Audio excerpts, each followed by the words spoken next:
Hello and welcome to part 44 of the making of Agagi Village. This is the building of house number 19, which is in the starter home area. However, it's a bit more expensive than the other houses. In fact, it's the most expensive one. It comes in at about 40,000 in the end, but it's quite a nice one. It's a 3-bedroom family home. So yeah, as you can probably gather by now from the last few videos where I've had like lots that I've actually physically built, I've kind of gone back on all the outer walls are going to be very similar.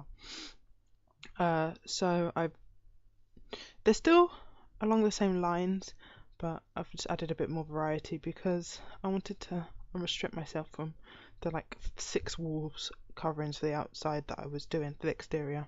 So for this one I've got this new dark bit around the outside, and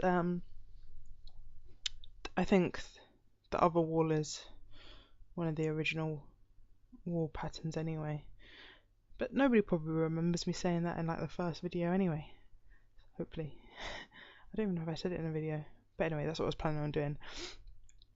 So outside I was just doing some exterior plants.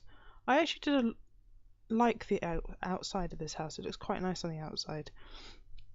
A lot of the starter homes don't have much going on outside, so this one and the next one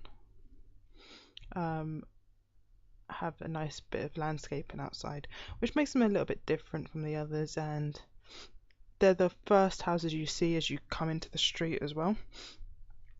So it's just, I don't know, I liked it. So yeah, this house is also on 2 floors, which uses up most of the space, which is why the cost is quite expensive for the starter home area, but it's cool. And yeah, so it's got wood flooring throughout except for the bathrooms, which are tile, and I wanted to match them up to the walls. So there's 2 colours of the wall, the wood, the kitchen one, which is the one that was done just before that one, and then this, which is on the main rooms, and then a dark tile in the bathrooms. The doors, the stairs, and the railing by the stairs all have the same wood colour as well, and yeah, so it's the wood's quite matching in this house, which I like. So after this, I think I move on to do the garage. Oh no, I do the top floor first, and then I do the ground floor. So the bathrooms, I've kept the furniture to be cheaper stuff. It's the kind of house you'd move into and you'd upgrade the stuff as you go along, because if I didn't do it that way,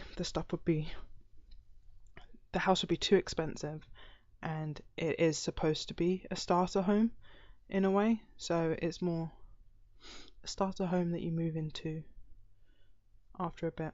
I do put a crib in this house. 90% of my houses will have a crib in, just because at some point in playing a game of The Sims you're going to have a baby in the house most likely, so I tend to always put a crib in the houses. I think there's one house down by the beach where there's no crib, and some of the starter homes, yeah, actually I think all the other starter homes, some of the starter homes do, some of them don't. I use story progression when I'm playing my game, so I try to discourage my Sims from staying in my starter homes when they can afford other houses. So I try not to put too many beds or cribs in those houses, so they force themselves to move out. So onto the kitchen now, and the wood looked awful when I put it as the counters, so I quickly undid that, and I use the colour. It's not the nicest colour, but it somewhat matches with the room. Onto the living room now. There's quite a bit of space and it's a bit awkward in this living room, but I like the way I did it, and I like the little coffee table at the entrance. On the wall that's behind that coffee table, I do add a painting when I finish, because I realise this is a blank wall, so I add a painting before I finish this house, but it's not in this video because I literally did it like 2 seconds after I finished. But it's the fishing one from the base game. And thank you for watching. Bye bye.